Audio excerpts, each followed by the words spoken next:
Pinch punch, it's the first of the month, Wednesday the 1st of Feb. I'm FxPlew and this is the market brief.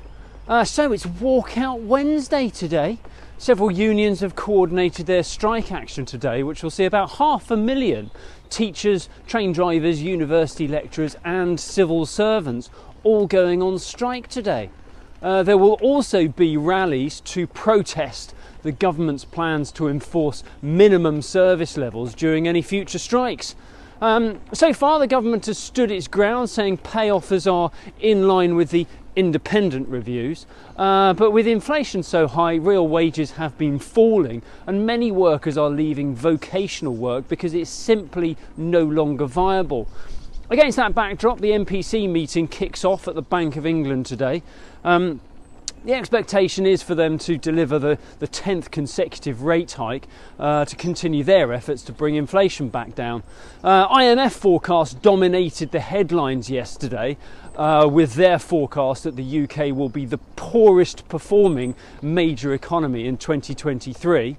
Have some of that, Brexit. And despite Bailey's confidence in the UK's economic outlook, there's always a chance that IMF report may affect the MPC vote. Over in the US, economic data continues to drive the debate over the recession risk. There are even calls to redefine a recession, with suggestions being that 2 quarters of negative growth is a flawed metric.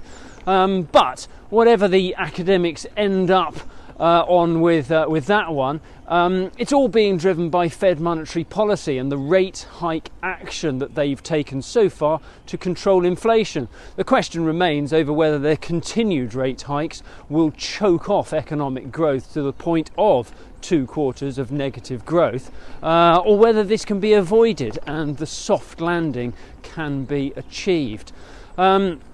While there's still a chance of another 50 basis point rate hike, expectation is leaning much more towards a 25 basis point rate hike from the Fed today.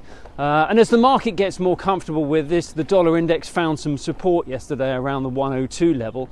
Sterling has lost a little ground as positions are being taken ahead of the central bank meetings. We fell below 123 against the dollar yesterday, but we open around 123.20 against the dollar. We're around 113.25 against the euro, and euro dollar is around 108.75 this morning. Right, that's it from me. Have a great day. If you do not have a clue, then just tweet through and ask FxPlew.